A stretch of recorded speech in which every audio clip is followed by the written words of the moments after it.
Ojalá que en esta mañana la pueda bendecir con estas escrituras y que usted salga meditando si obedece a Dios. No está en discusión que crea en Dios.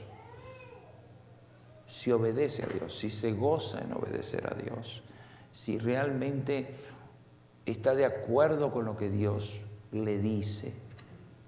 Porque si no es así, entonces se encontrará con una gran sorpresa del día de su muerte. Porque pensará que va a estar con Dios y no va a ser así. Y eso no es juzgar, es hablar una realidad. Si yo quiero heredar el cielo, si yo quiero morirme y ni siquiera pisar el infierno, si yo deseo la vida eterna, yo me quiero morir y me quiero ir con Jesucristo, bueno, tengo que obedecer. No hay discusión ahí. ¿Yo me puedo salvar si yo quiero? No. ¿Yo me puedo salvar haciendo lo que yo quiero? No. ¿Yo me puedo salvar yendo en contra de la Biblia? No. ¿Yo me puedo salvar viviendo en pecado? No. ¿Yo me puedo salvar viviendo como yo quiero? No. ¿Yo puedo ser un cristiano como yo quiero? Sí, pero no te salvas. Y en esa posición están muchos cristianos. Son cristianos, pero como ellos quieren, como ellos piensan. Y no funciona así con Dios. Y se lo voy a demostrar bíblicamente.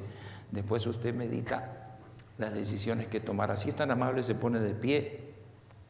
Vamos a orar primero y después abrimos la escritura. ¿Amén? ¿Cuántos trajeron su Biblia? Oremos. Señor Jesucristo, en esta mañana te damos gracias, te bendecimos, te damos la gloria a ti, la honra a ti, la alabanza a ti. Colocamos, Señor, cada petición, cada necesidad delante de ti. Colocamos esta escuela dominical delante de tu presencia y que seas tú bendiciendo cada amigo, cada hermano que se encuentra aquí. A ti te damos la adoración y la alabanza y te pedimos, Señor, que hables a través de tu palabra y de tu Santo Espíritu. En el nombre de Jesús damos gracia. Amén y amén. Ahora sí, hermano, abra su Biblia en Levítico capítulo 1 y vamos a mirar algo ahí que el Señor nos enseña. Levítico capítulo 1, versículo 1 en adelante. ¿Lo tiene? Dice: llamó Jehová a Moisés y habló con él desde el tabernáculo de reunión diciendo: hablan los hijos de Israel y diles, cuando alguno de entre vosotros ofrece ofrenda a Jehová de ganado, vacuno, ovejuno, haréis vuestra ofrenda.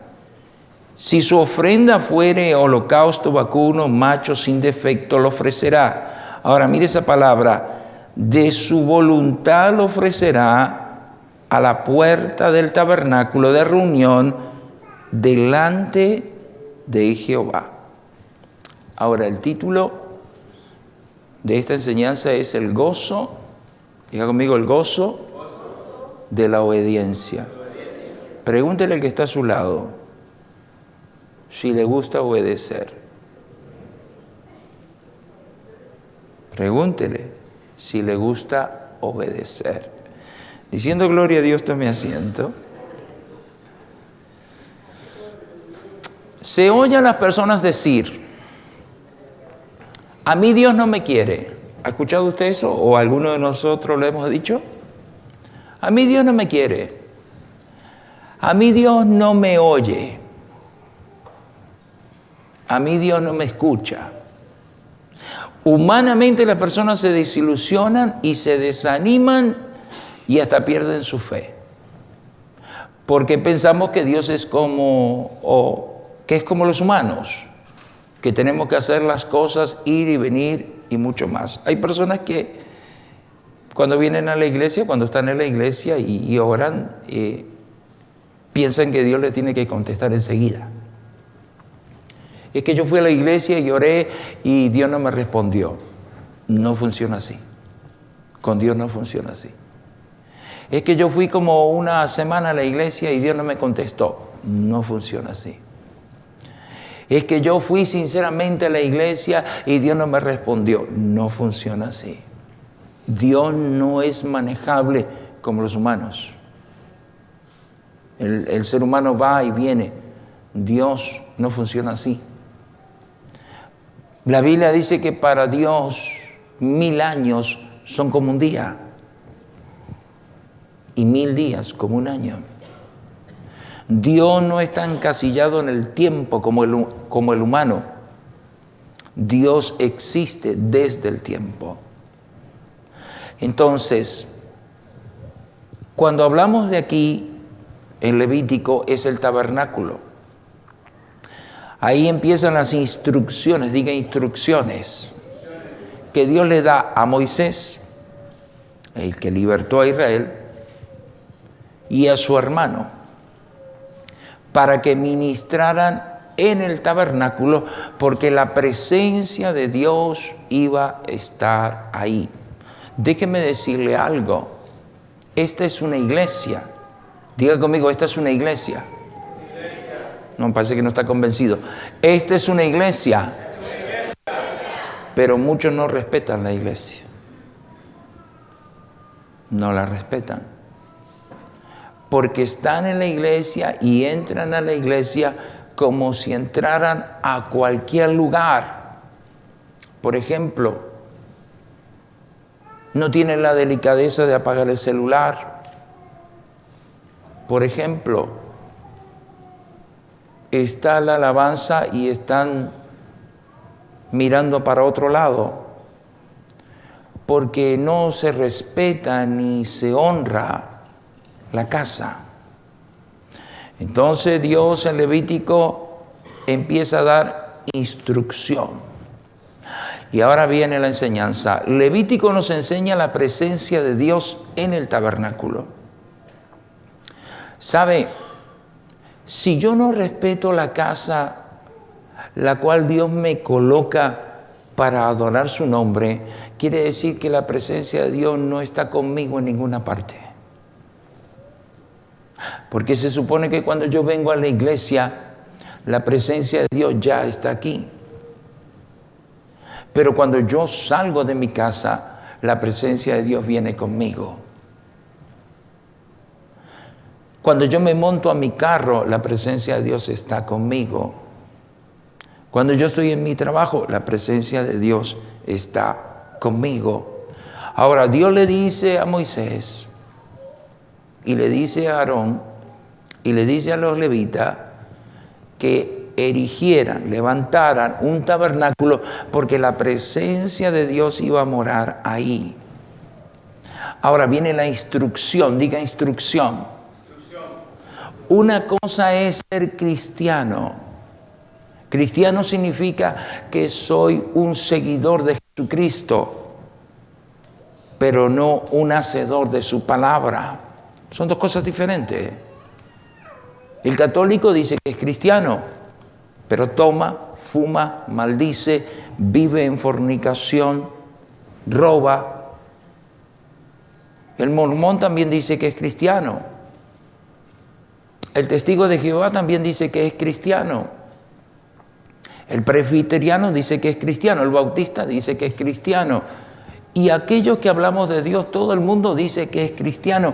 Pero ser cristiano va más allá de ser seguidor de Jesucristo. Significa que yo soy un hacedor de su palabra. Entonces viene la instrucción. Nos enseña acerca de los procedimientos para Dios en el tabernáculo, la forma y el cómo. La forma y el cómo deberían de hacerse las cosas. Entonces la pregunta es, pregúntese usted, ¿cómo soy yo como cristiano?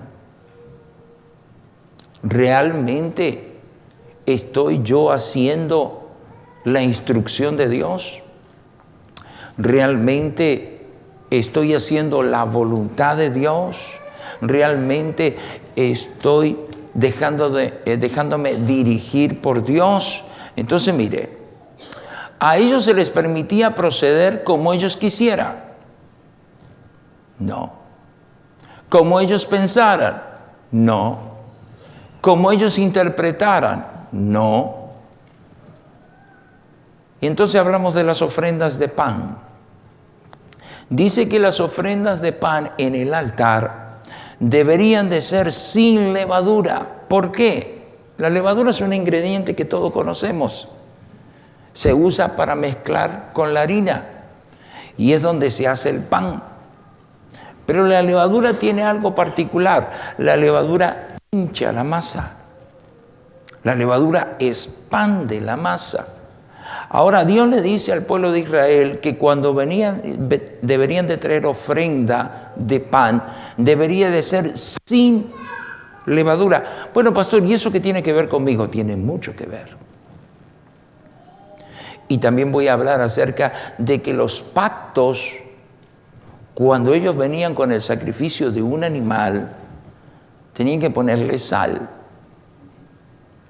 Dos ingredientes que son necesarios, pero que la Biblia enseña que por esos dos ingredientes también son perjudiciales para la vida de un creyente.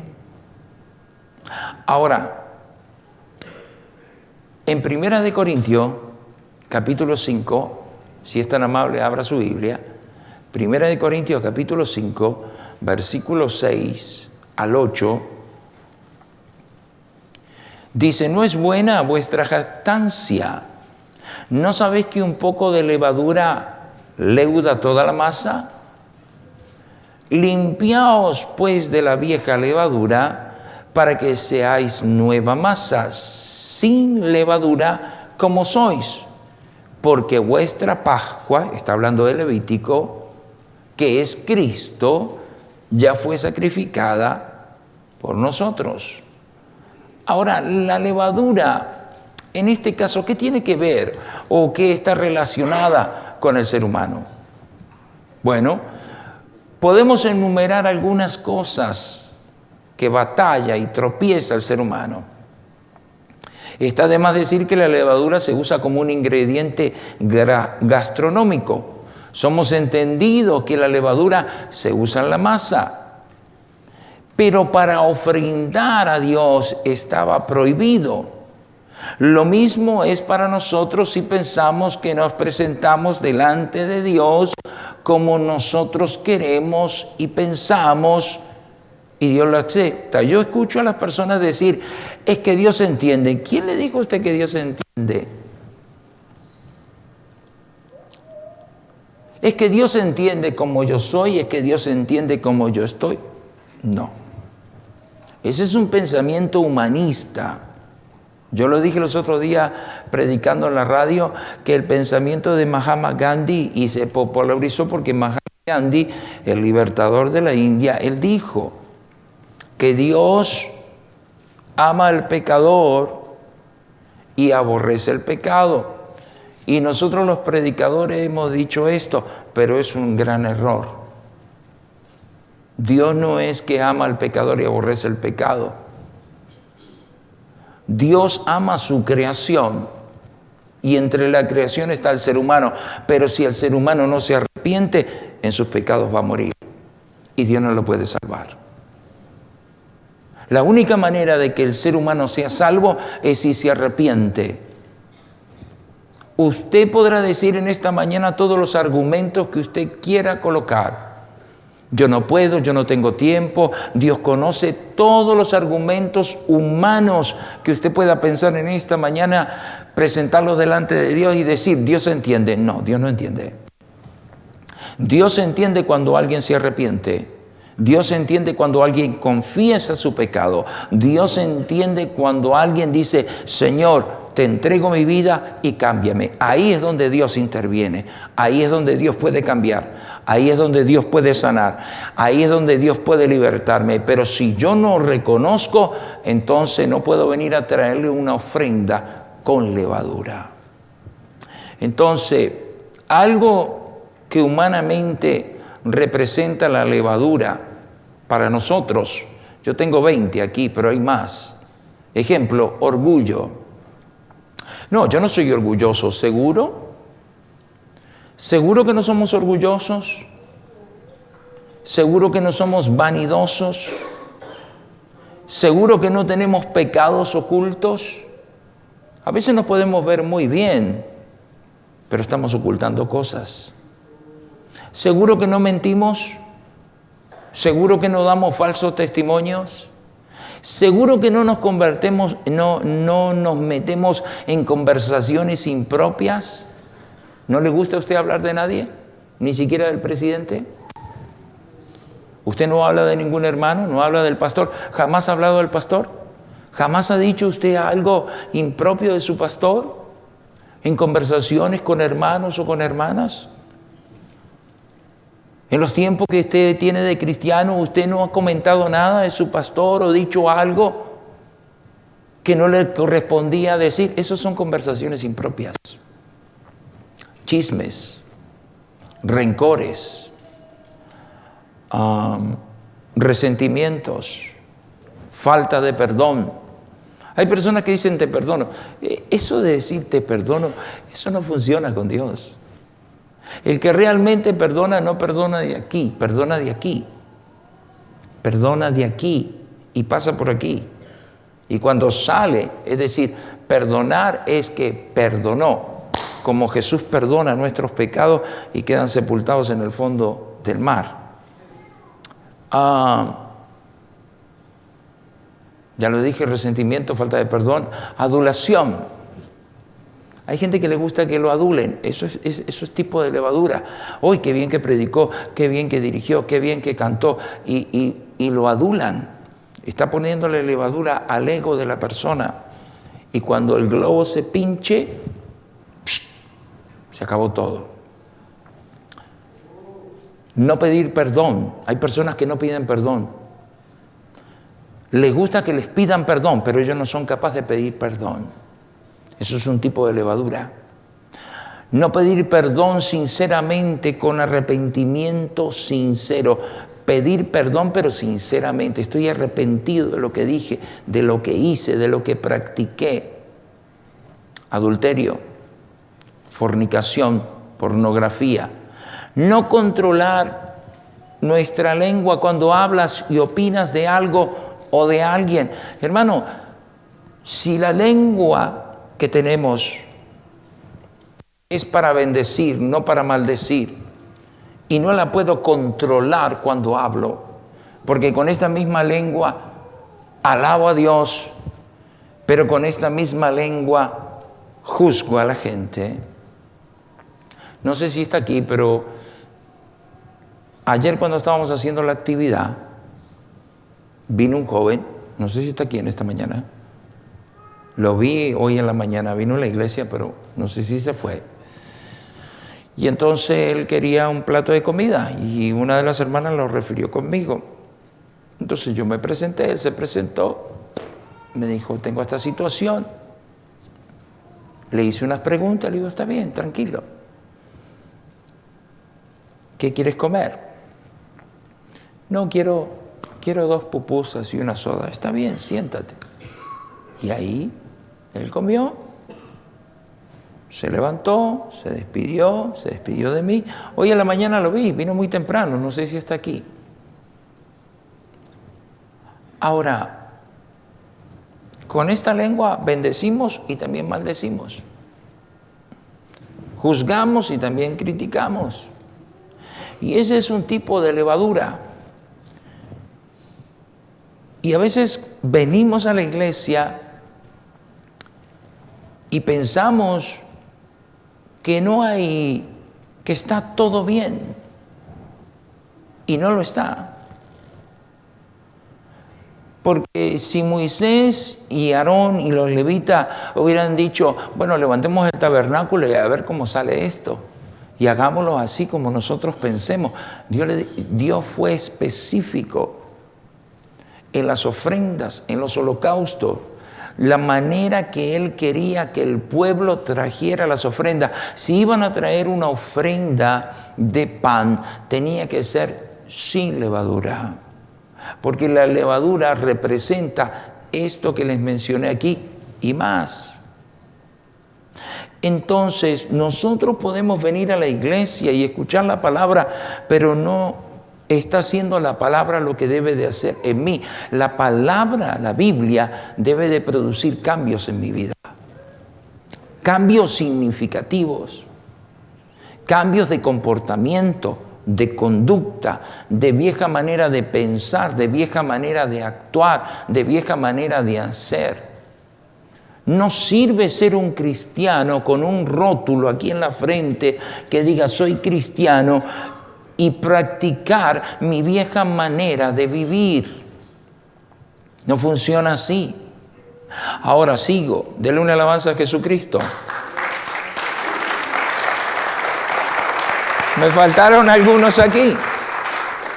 Dice todo tipo de vicios, juegos de azar, robo, hurto, alevosía y ventaja. Cristianos que toman ventaja por decir que hacen las cosas con alevosía. Déjenme aclararle algo. Los cristianos no somos tontos. Yo no soy tonto, yo no tengo un pelo de tonto. Yo no soy tonto. Hay personas que piensan que porque somos cristianos somos tontos. No lo somos. Pero hay personas que toman ventaja de los cristianos porque piensan que como tienen a Cristo, entonces pueden tomar ventaja de eso. Y no lo es. Ahora escuche bien en esta mañana. En el eso y más es presentar o presentarse con levadura delante de Dios. Entonces, en el hebreo la palabra era asakara, que significa recordar. Él les quería recordar a ellos que cuando vinieran al tabernáculo y presentaran sus ofrendas, lo deberían de hacer de la manera que se les había indicado. Ellos no podían traer, por decir un ejemplo, escuche bien esto. Dice la Escritura que en el Antiguo Testamento el que es pobre, el que era, pero pobre, no tenía un chivo, no tenía un cabrito, no tenía una vaca, no tenía un borrego, era pobre, tenía que ir al monte a cazar 2 tórtolas y traerlas delante del sacerdote. La deberían de desplumar. No le podían quitar la cabeza, la tenían que desnucar, es decir, desprender el cuello del cuerpo, pero sin quitárselo. Y de esa manera lo sacrificaban, lo cortaban, rociaban la sangre. Pero eso era para el más pobre. El que tenía debería de traer conforme su familia un borrego, un chivo, un toro, una vaca, dependiendo. Ahora, también la Escritura nos enseña: sazonarás con sal toda ofrenda que presentes a Dios. Es decir, ¿por qué la sazonaban con sal? Porque la sal es un componente, es un conservante. Pero también la sal en la Biblia significa pacto. Cuando usted está haciendo carne o carnitas, como le quiera llamar, ve que de repente usted está ahí en el barbecue, ya tiene la carne, ya tiene el fuego, todo está bien. No tiene la carne, ya enciende el fuego, todo está bien en el patio. Es traer la carne y a los 3 minutos empiezan a aparecer las moscas. ¿De dónde salieron las moscas? Le doy un dato curioso: las moscas tienen 113 ojos, por eso usted no las puede agarrar con la mano, porque toda su cabeza tiene ojos. Esas cositas que ve que son como que brillan, son sus ojos. Tiene 113 ojos. La mosca huele la sangre y se alimenta de sangre. Por eso la mosca es un animal inmundo. Inmundo, porque la mosca larga una larva que genera un gusano. Entonces, la sangre despide un olor que atrae a la mosca. Cada vez que sacrificaban un animal o cada vez que traían el animal, tenía que venir con sal, porque la sal es un conservante. Ahora bien, la sal es un componente natural, el cual sirve como prevención y conservación de los alimentos. Hasta el día de hoy, y ahora usted va a escuchar, hay alimentos que se preservan en sal. Como ejemplo, el bacalao. El bacalao es un pez que se prepara y se conserva en sal. Lo mismo se hace con las carnes, se preserva mucho más tiempo de conservación para poder ser comestible y darle el uso debido. Ahora note que la ofrenda de pan sería sin levadura, pero las ofrendas de los animales sí deberían de tener sal. Ahora, abra Levítico capítulo 2, versículo 13, y mire lo que dice ahí, hablando de la sal. Y sazonarás con sal toda ofrenda que presentes, y no harás que falte jamás de tu ofrenda la sal del pacto de tu Dios. En toda ofrenda tuya ofrecerás sal. Quiere decir que ellos tenían que tener sal y deberían ofrendar esos animales con sal.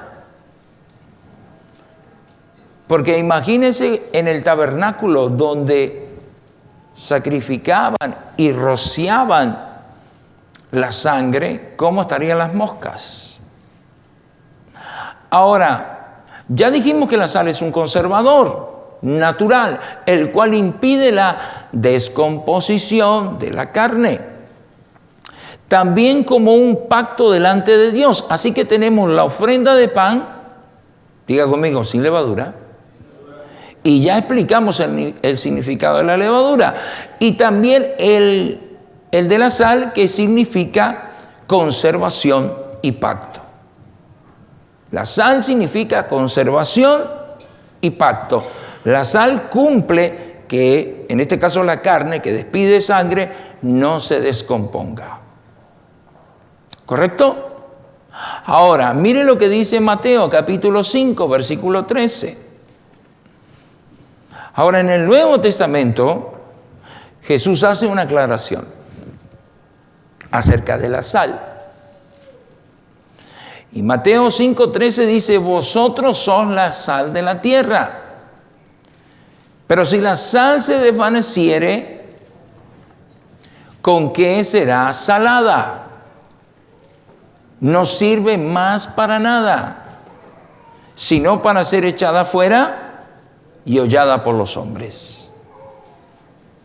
Ahora, estamos hablando del Antiguo Testamento, estamos hablando que la sal es un componente conservador, estamos hablando que la sal es un pacto, y ahora venimos al Nuevo Testamento y Jesús dice, vosotros sois la sal de la tierra, pero si la sal fuere hollada, no sirve.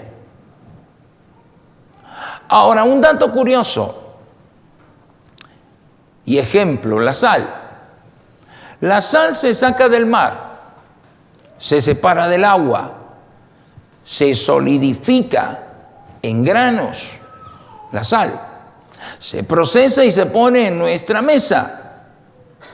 Pero después, al verterle agua, esa misma sal se disuelve. Ahora, la levadura es un ingrediente que en las ofrendas para Dios no era aceptable. La sal era necesario en el Antiguo Testamento. Ahora, viene la pregunta para nosotros. Ahora, ¿cómo sé yo? Primera persona, yo, como usted se llama en esta mañana, ¿cómo sé yo que soy sal? ¿Cómo sé yo que tengo los componentes necesarios que Dios quiere y acepta de mí? ¿Cómo sé yo que soy sal? Ahora, recuerde que la sal es un componente conservativo. Recuerde que la sal significa pacto. Recuerde que la ofrenda de pan era sin levadura. Muchos estamos bien confundidos. Porque pensamos que solamente por venir a la iglesia Dios me justifica de lo que digo y de lo que hago. Déjame decirle que no. Usted podrá vivir como usted quiera, pero usted será juzgado por cómo usted vive. Usted será juzgado por lo que usted hace, por lo que usted habla, por lo que usted practica. Porque de Dios nadie se puede ocultar.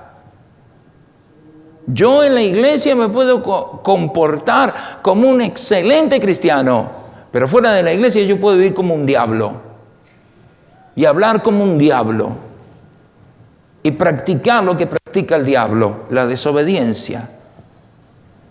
Ahora, denle una alabanza a Jesucristo, amén.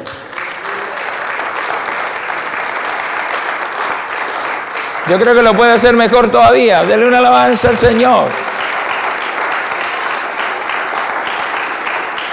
Ahora,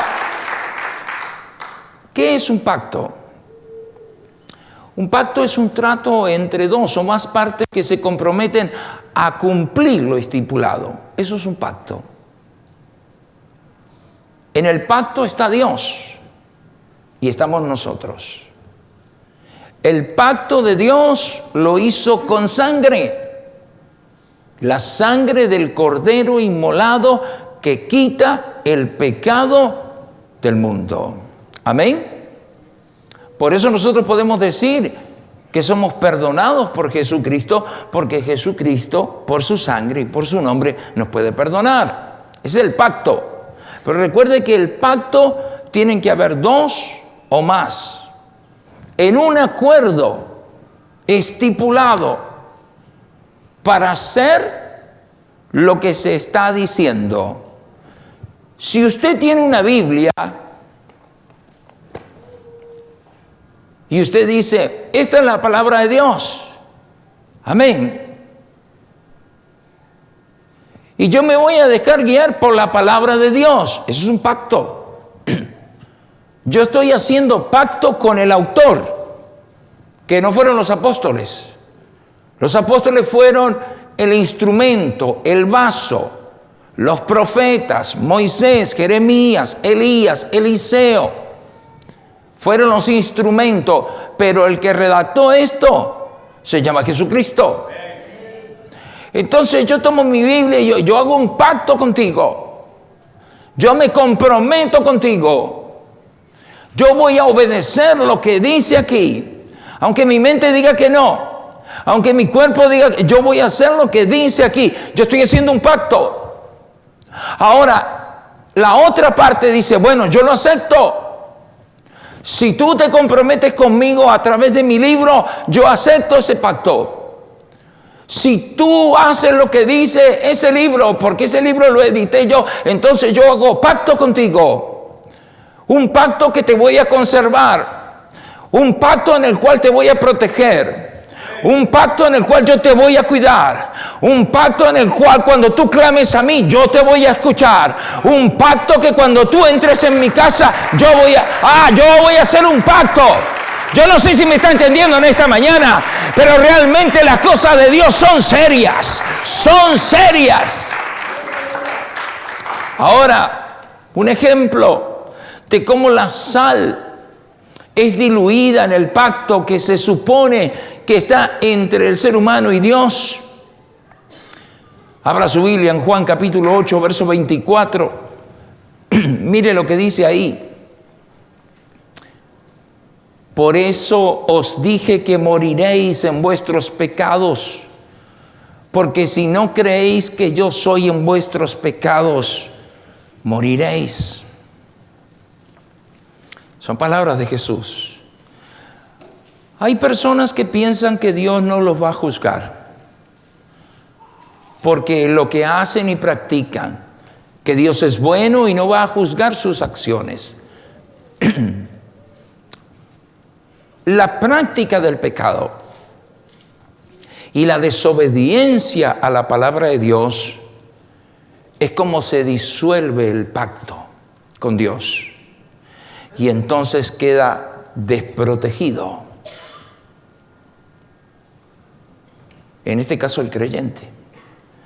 Ahora, mire, abra su Biblia en Éxodo capítulo 12, verso 22. ¿Qué tan importante es para Dios los pactos?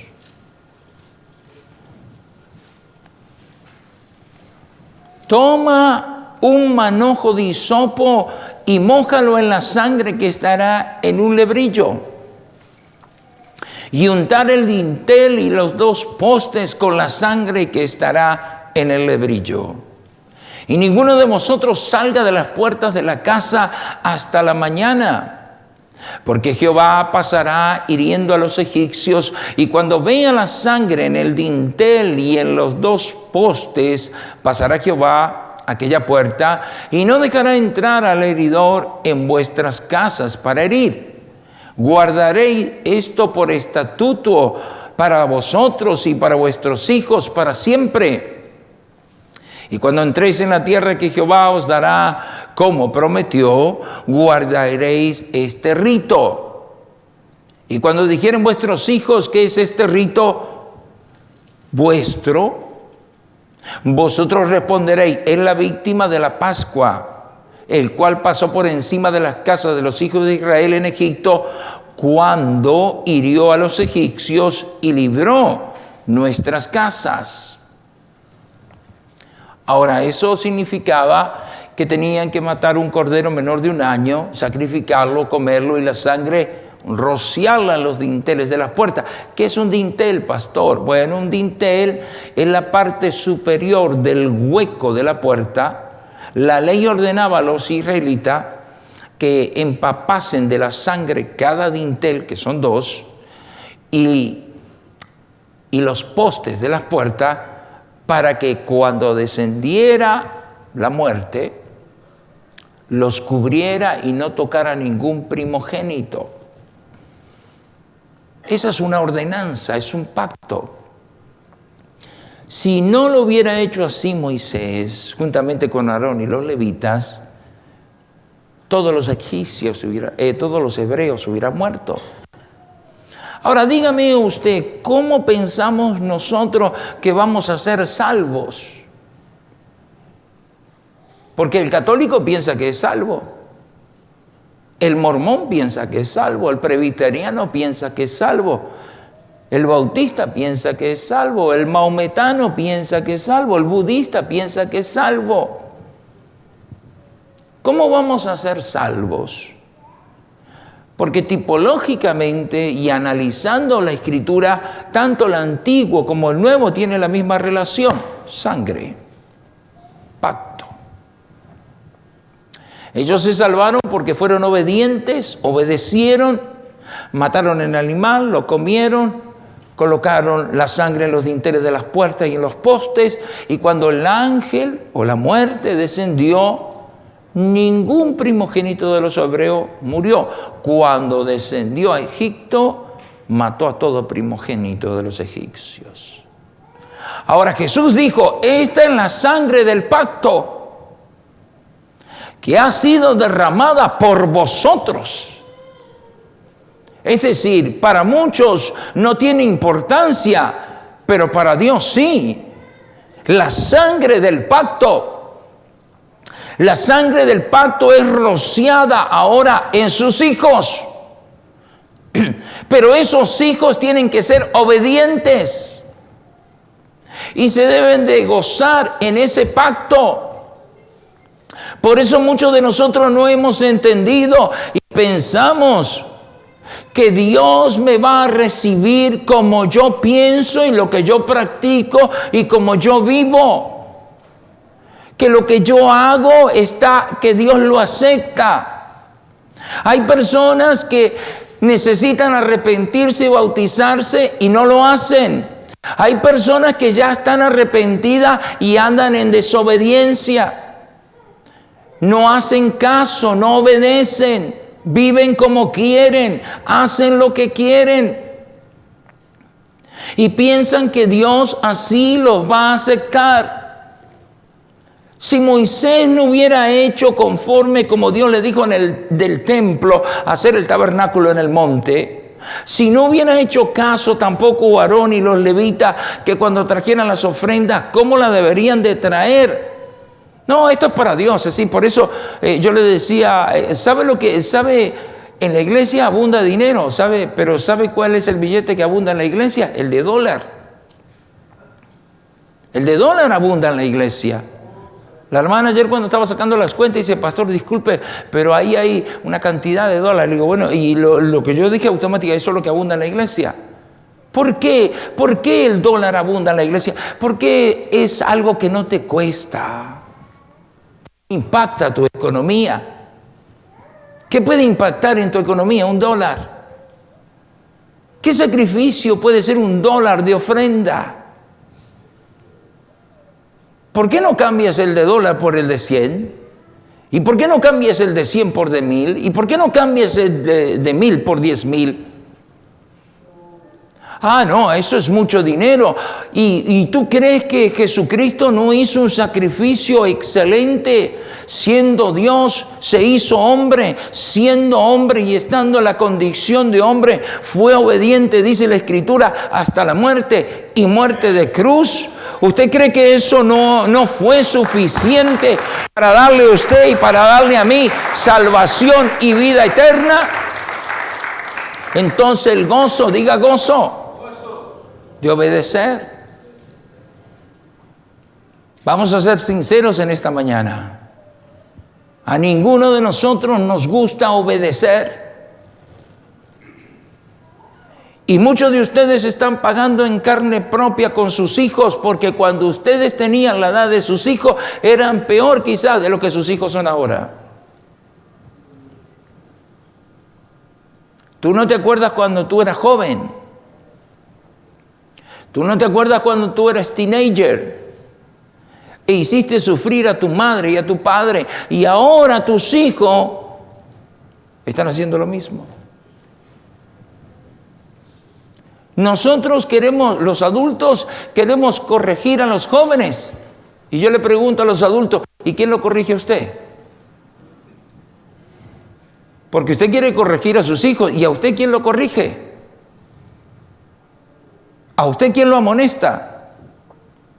¿A usted quién le dice lo que es blanco y negro? ¿Quién le dice a usted cómo debe de vivir? Dios. Bueno, entonces si usted dice Dios, entonces haga caso. Haga caso, porque si usted dice, no, Dios es todo para mí, haga caso. Obedezca, sujétese. Porque entonces está trayendo ofrendas a la iglesia que no tienen sal, que no tienen pacto. Está trayendo ofrendas a la iglesia que tienen levadura de orgullo, de vanidad, de pecado. Hay gente que entra a la iglesia cargada de pecado y es como si entrara a cualquier lugar. Porque el Espíritu Santo no está en ellos, no mora en ellos. Lo que mora es la mente carnal. Oh, sí, yo sé que Dios existe. Sí, yo sé que... Alguien vino ayer. Ayer estuve evangelizando ahí con los hermanos. Llegó alguien. Se llama Clark, es un americano. Joven americano, tiene un negocio de trampolín. Y de repente se presenta, le digo, sí, dame tu tarjeta. Nosotros a veces, aquí hay cumpleaños y cosas, quizás podemos usar tu servicio. Entonces me dan la tarjeta y después, muy bien. Y de repente me dice, y pastor, ¿y ustedes qué creen? Ah, bueno, nosotros somos pentecostales. Y entonces me empieza a decir, Padre, Hijo, Espíritu Santo. No. I not believe the Holy Trinity. Y entonces me queda mirando. ¿Y entonces usted qué cree, pastor? Pues yo creo, como dice la Escritura, en un solo Dios. Y que tiene un solo nombre. Pastor dice, ¿me deja agarrar el teléfono? Claro. Y empiezo desde Génesis, capítulo 1, versículo 2, donde la Biblia dice que Dios es espíritu. Y después lo llevo a Éxodo, capítulo 3, versículo 14. Después lo llevo a San Juan, capítulo 18, verso 6. Después lo llevo a Hechos, capítulo 4, verso 12. Después lo llevo a Primera de Timoteo, capítulo 3, versículo 16. Y cuando termino, dice, pastor, esto está muy interesante. Yo necesito hablar con mi pastor. Y después vamos a venir a hablar contigo. Trae a tu pastor y a toda la congregación. Pero la Biblia enseña que hay un solo Dios. Uno solo. Y el apóstol Pablo dice, si alguien te pide, entonces explica. Y él pidió y yo le expliqué. Y le digo, y todavía hay más, le digo, y por último le digo uno de Yapita, le digo, Apocalipsis capítulo 2, dice verso 4, que Juan vio a uno sentado en el trono. Sí, dice, ahí dice eso. Ahora, esta es la pregunta. ¿Nos gozamos al obedecer o no? Si yo digo que soy cristiano, pero no obedezco, no estoy haciendo nada. Es más, estoy en un problema, porque el que sabe hacer lo bueno y no lo hace le es pecado. Estoy jugando con esto que se llama Biblia. Por eso empecé en la mañana diciendo, si usted no tiene la necesidad de orar, usted está en serios problemas. En serio, créame que está en serios problemas. Si usted no ora, usted está en problemas. No rezar, yo no soy católico, soy cristiano, yo no rezo, yo oro. Yo no me hinco como los católicos que se hincan 30 segundos. No, orar es postrarse. Orar es humillarse. Orar es clavarse ahí en el suelo hasta que el Espíritu Santo haga algo conmigo. Orar es decirle a Dios, Señor, yo no estoy bien. Hay algunos que vienen a la iglesia y no confiesan sus pecados. Y entran y salen como si nada. Por eso el Espíritu Santo no los visita. El Espíritu Santo no les ministra. Porque Dios no tiene relación con el pecado. Dios no tiene ninguna relación con la desobediencia. Dios, dice la Escritura, no se complace en los sacrificios, sino en la obediencia. Usted hizo un sacrificio en esta mañana, se levantó temprano, se preparó, se alistó, desayunó y vino a la iglesia. Pero si usted escucha este mensaje y le entra por un oído y le sale por el otro, entonces no hizo nada. Solamente vino a la iglesia, hizo el sacrificio de venir a la iglesia. No, yo hago el sacrificio de venir a la iglesia y de poner por obra lo que Dios me está hablando, de practicar lo que Dios me está diciendo, de hacerlo realidad en mi vida como un pacto. Por eso dice Mateo, vosotros sois la sal de la tierra, pero si la sal fuere diluida, está lista para ser hollada. Usted no es salvo solamente porque decir creo en Jesucristo. Usted es salvo porque la sangre rociada del Cordero está sobre usted. Y dentro de usted habita también algo poderoso que se llama Espíritu Santo. Y entonces si la sangre y el Espíritu Santo está dentro de usted, entonces usted es salvo. ¿Se ha preguntado por qué no obedece a Dios? ¿Se ha preguntado usted de qué sirve venir a la iglesia y no ser obediente a Dios? Déjeme decirle, eso es una pérdida de tiempo. Venir a la iglesia para que me vean es una pérdida de tiempo. No, yo vengo a la iglesia para que me mire el de arriba. Yo vengo a la iglesia para que el de arriba me hable, para que el de arriba dirija mi vida, para que el de arriba controle mi vida, para que el de arriba me hable por su palabra y por su Santo Espíritu. Cristianos que no oran, cristianos que no ayunan, cristianos que no se congregan. ¡Wow! Eso es tremendo. Imagínense si Moisés hubiera hecho como muchos de nosotros nos comportamos. No, Señor, ahí te va la ofrenda, Señor, ahí te va. No tuve tiempo de sazonar nada, ahí te va la ofrenda, Señor. Tenías que traer un chivo, no, ahí te va una gallina, Señor. Usted ve que no habla de eso. Es específico. Es más, había una diferencia entre el sacerdote. El sacerdote no podía dar un borrego. El sacerdote tenía que dar un cabrito o un carnero. Y tenían que poner las manos de ellos sobre la cabeza en señal que transmitían su pecado hacia el animal. Y después lo mataban. Ahora ya eso no se hace. Ahora Jesucristo es el sacrificio perfecto. La sangre del Cordero quita todos nuestros pecados. Pero este es el punto y ya voy finalizando. ¿Realmente nosotros nos gozamos con obedecer a Dios? Hay personas que cuando entran a la iglesia entran malhumoradas.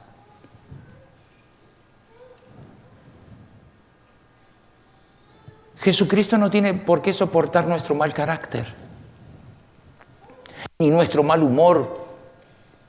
Hay personas que vienen dormidas a la iglesia. ¿De qué te sirve? Tienes que venir despierto. Todo dormido ahí a la iglesia.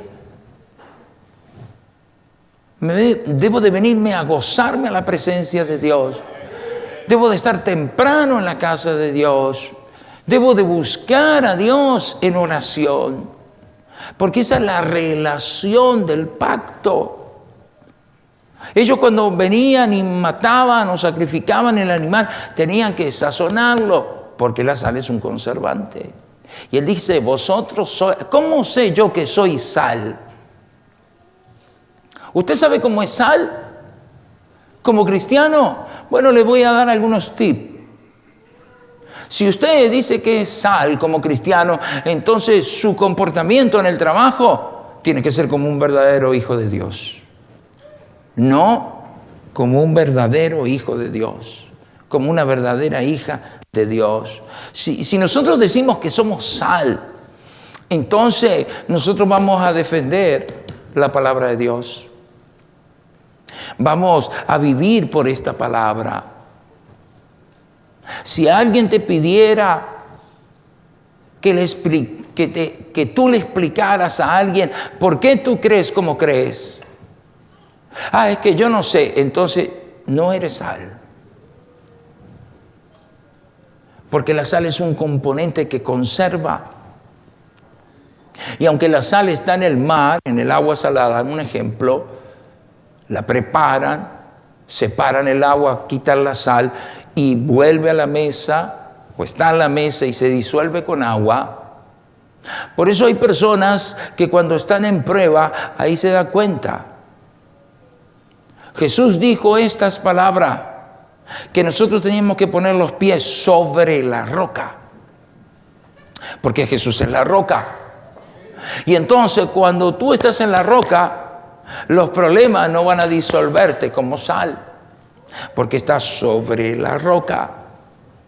Pero el punto aquí es el gozo de obedecer, el gozo de congregarse. Hay personas que vienen arrastradas a la iglesia. Qué pereza ir a la iglesia. Hoy otra vez culto, hoy otra vez ayuno, hoy otra vez. Arrastrados vienen a la iglesia.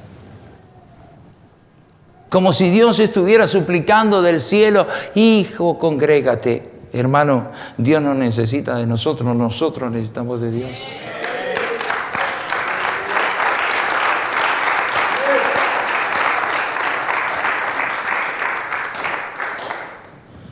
Por eso piensa cuando oras, ¿por qué Dios no te escucha? ¿O por qué Dios no responde? Porque como presentas tus ofrendas, es como Dios va a responder. La ofrenda de pan tenía que ser sin levadura. La ofrenda de animal tenía que ser sazonada con sal, porque es pacto. Entonces, dice Jesús en el Nuevo Testamento que si no nos arrepentimos en nuestros pecados, moriremos. Usted no puede pretender pensar por un momento que si usted no se arrepiente, usted va a heredar el cielo. Usted no puede discutir con la mente de Dios diciéndole a Dios que Dios entiende su pecado, no lo entiende. Usted no puede decirle a Dios que usted no tiene tiempo. Porque si usted no tiene tiempo terrenalmente, ¿cuándo va a tener tiempo? Aquellos que dicen que no vienen a la iglesia porque no tienen tiempo. Aquellos que dicen que no se congregan por el trabajo. Aquellos que dicen que no tienen tiempo de venir mucho a la iglesia porque está muy ocupado. Entonces, ¿cuándo va a tener tiempo? ¿Cuando se muera? Porque cuando muéramos lo que va a haber no es tiempo, es recompensa. Recompensa para que aquel que terrenalmente hizo la voluntad de Dios. Y juicio para que aquel que terrenalmente fue en contra de la voluntad de Dios. Son dos respuestas simples. La ecuación no tiene mucha complicación. Aquel que hizo la voluntad de Dios terrenalmente va a recibir recompensa eterna. Y aquel que terrenalmente fue en contra de lo que Dios le dijo, va a recibir juicio. Simple. ¿Por qué? Moisés, Aarón, los levitas. Bueno, esto fue lo que Dios dijo. Bueno, traerán el animal, lo degollarán, lo sacrificaremos, rociaremos la sangre, pondremos la sal.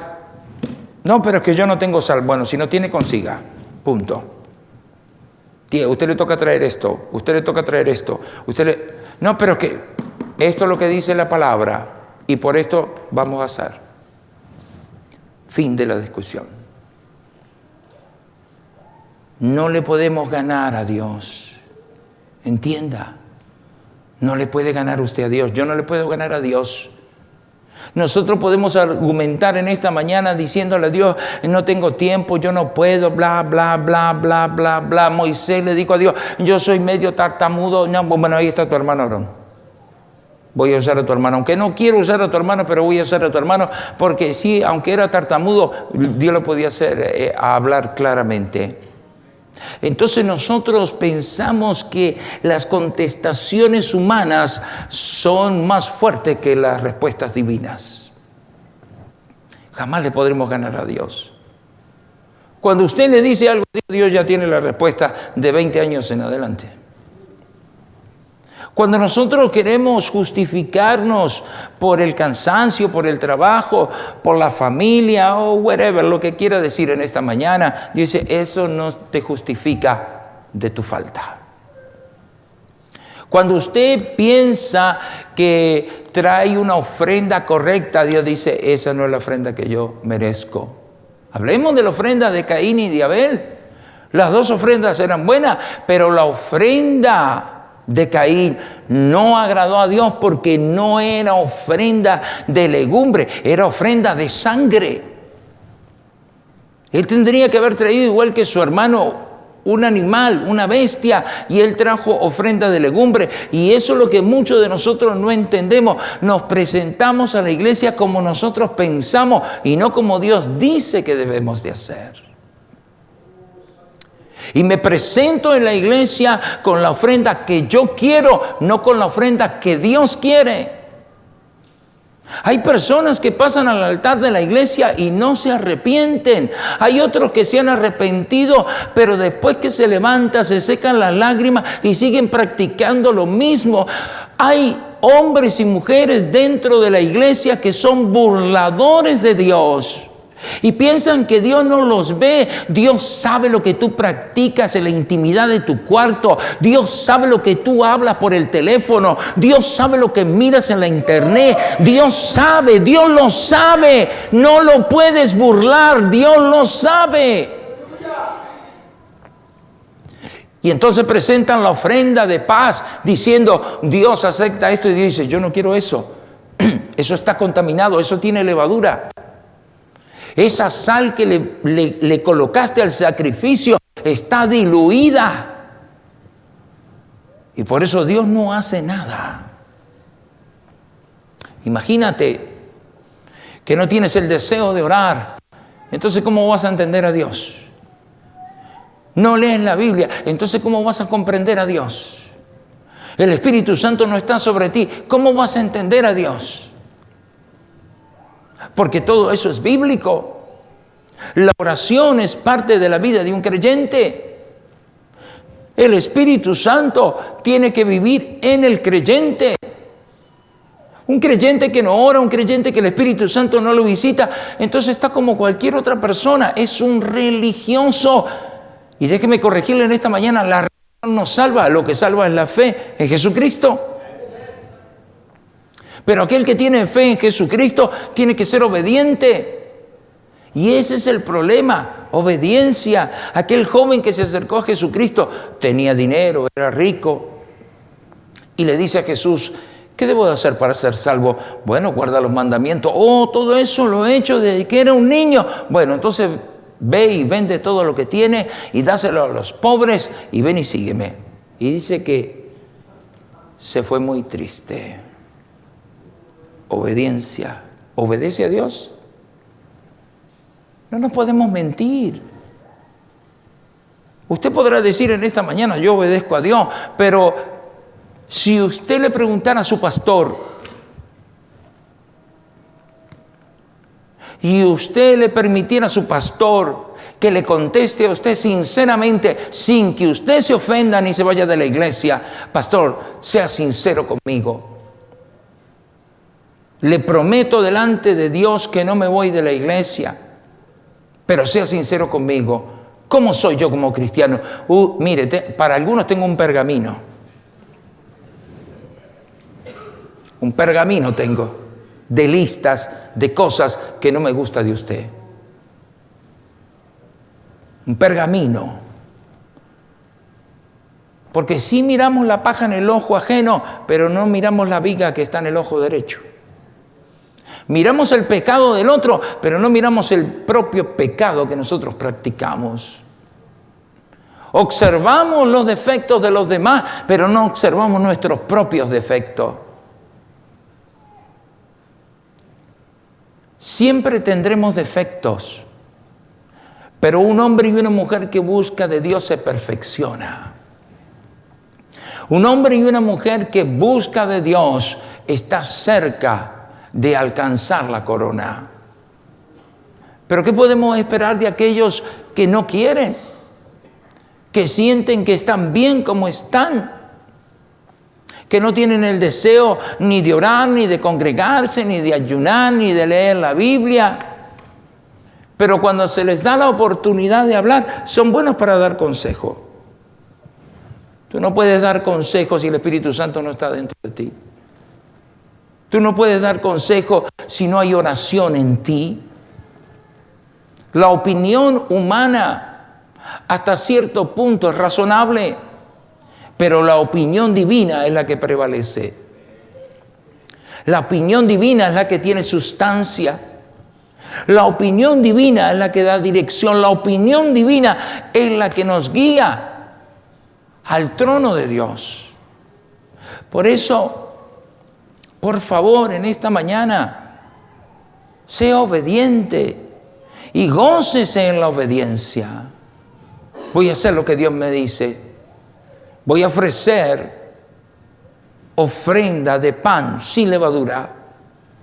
Voy a sazonar el sacrificio con oración, con ayuno, con vigilia, con congregarme, con hacerlo. Lo voy a sazonar mi alma, mi espíritu, lo voy a sazonar con la presencia de Dios, para que cuando Él venga a tomar el holocausto, yo esté listo. Así es como funcionan las cosas de Dios.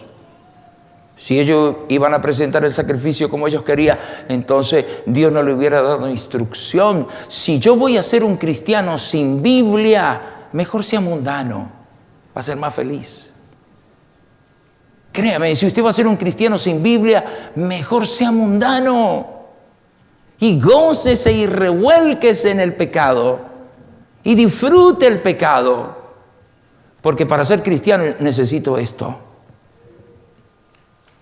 Necesito esto para ser cristiano.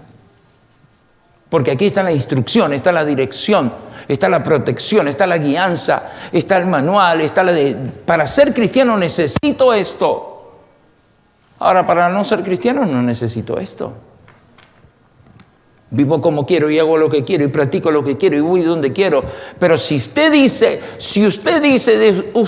en esta mañana, yo soy cristiano para la gloria de Dios, más vale que practique lo que dice aquí. Porque esto que está aquí también va a salir a la luz en el día de nuestra muerte. En el día de nuestra muerte esto también se va a abrir allá arriba. No cree que arriba hay un evangelio diferente y aquí en la tierra otro. No, es el mismo evangelio. Y los libros serán abiertos. Y tu nombre tiene que estar inscrito en el libro de la vida. Está tu nombre inscrito en la iglesia, tienes un certificado de bautismo, pero ¿está tu nombre inscrito en el libro de la vida? Sal conservación y pacto. El pan sin levadura, la ofrenda. ¿Para qué? Para que Dios tome y sea olor grato. Denle una alabanza a Jesucristo en esta mañana. Póngase de pie. Si es tan amable, vamos a orar.